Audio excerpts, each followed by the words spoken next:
So you're mindlessly scrolling through your phone, unwinding after a long day. Hours have gone by and you didn't even notice it. When suddenly your brain finally wakes up from all the trash you've been consuming and you feel unmotivated, angry, and above all, sad. Why did I just throw away so much time watching these dumb videos on the internet? What am I doing with my life? And why does it feel like everyone else is doing so much better than me? If you have ever found yourself in a situation, don't worry, you're not alone and it's not your fault. At least not entirely. The studies show that people are spending more and more time scrolling on their phone, and the numbers get a lot worse the younger the sample size gets. Just 15 years ago, only about 20% of the population had access to the internet on their phone. Nowadays, that number is closer to 91%, and the effects of this are undisputable. Your phone is making you sadder and sadder one scroll at a time. But today, we're gonna fix that. So what do phones do to our brain? It's no secret that curiosity is what propels the human race forward. Without our natural drive to explore the unknown and ask questions, our ancestors would have never stepped down from the trees, and it's this powerful hunger to learn more that's being hijacked by social media and doom scrolling. I'm sure most of you are already familiar with the hormone dopamine,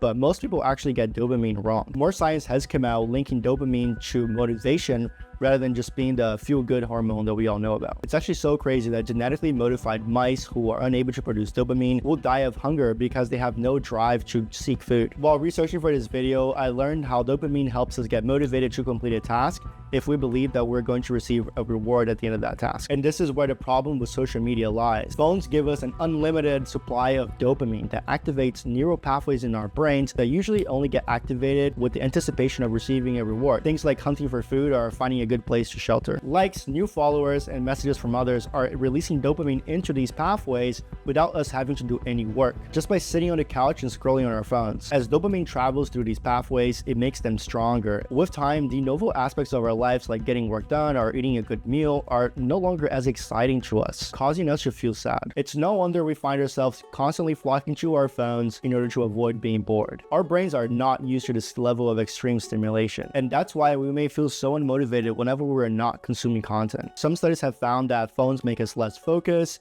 decrease our attention span, and make it harder for us to delay gratification. This is huge because if we can't feel motivated to accomplish our goals, we'll keep reverting to this never-ending cycle of constantly numbing our brains down with these cheap dopamine hits every chance we get. All right, so we understand how phones make us unmotivated, but how does that make us sad? This is where it all comes together. Studies have found that increased TikTok use are linked to extreme levels of upward social comparison, which is when we think others are doing a lot better than us. This comes from the fact that most things that people post on social media are just a highlight reel of the best moments of their lives. Most people will only post something if it reflects their achievements or their status, and will rarely share their struggles or the aspects of life that they haven't quite figured out yet. I've said this before in previous videos, but when it comes to your life and your career, life is a marathon, not a sprint. And spending too much time online could cause you to start doubting yourself, thinking you should be way further ahead than you currently are, and feeling like others are just doing so much better than you. This constant comparison to others is what makes those who are chronically online feel so unmotivated,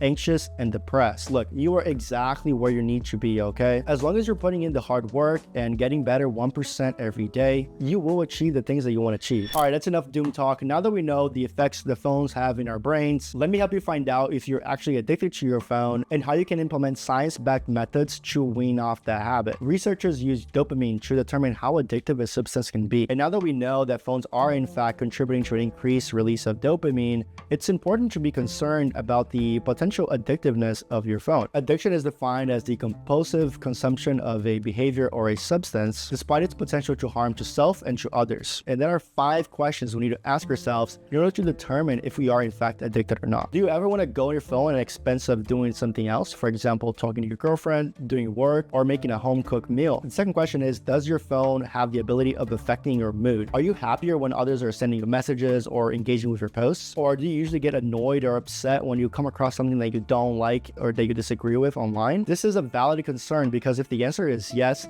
that means that your phone does have the ability of control at least some aspects of your life and your mood. Do you feel as though you're constantly increasing the amount of time you spend on your phone?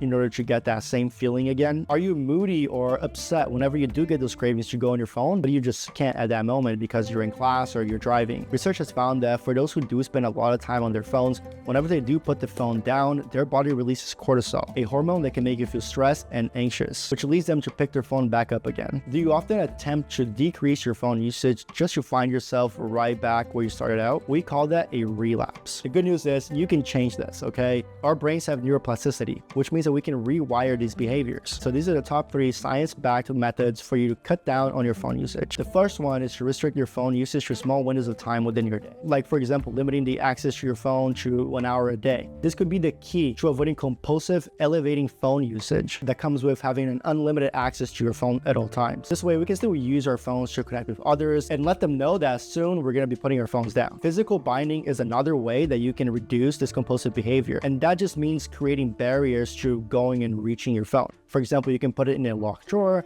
or you can delete the apps that you want to avoid using like Instagram or TikTok, or you can even change the colors to your phone, making it black and white so your phone is not as interesting to you. These steps will also make you rethink if you should be grabbing your phone or not. If you have to get a key, unlock a drawer, and then grab your phone, you have so much time and so many steps for you to rethink. The last method is to make your phone mean less to you, and that means removing all the things that you rely on your phone for. If you rely heavily on your phone for most of your day-to-day tasks, that can easily lead you into relapsing and building that habit up again. Using an actual alarm clock is a non-negotiable. I have one myself and it's so much better. Another thing you can do is start checking your emails on your laptop, on your computer, instead of on your phone. This also helps if you run a business and you find yourself constantly working on the business by checking your email all the time. Look, doing this is going to take time. And for some people, this might only take a month or 2, but for others, it may take up to 6 months, or even a year.